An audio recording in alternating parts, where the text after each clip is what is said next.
Beth, after protests across the state at the University of Alaska Anchorage and the University of Fairbanks, a tentative agreement has been reached between the Alaskan Graduate Workers Association and the university. The association represents about 425 graduate student employees at the three University of Alaska campuses. The initial contract runs from July 1st, 2024 through December 31st, 2026. And the big push for the agreement came after the protest, which you can see here.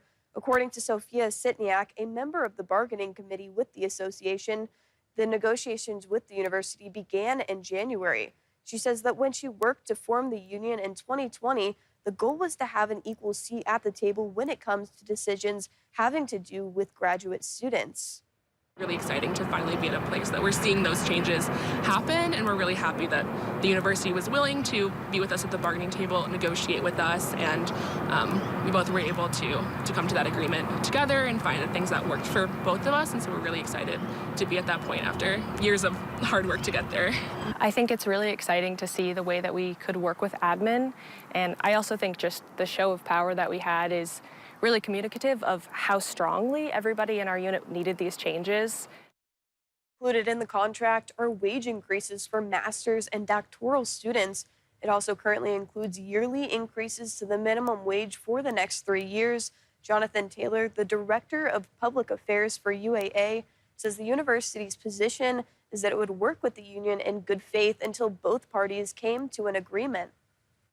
Main takeaway is that we recognize that graduate students are critical members of our academic community, and we genuinely care about their ideas and input. And throughout this process, and I think the fact that we've gotten to agreement, I think that really demonstrates and bears that truth out. Taylor says the average time to meet an agreement, most first contract negotiations for collective bargaining units in the U.S. is over 450 days. But in this case, it took about 96 days, which he called quite exceptional. But this is a tentative agreement, so there are still some final steps that need to happen for the contract to fully take effect.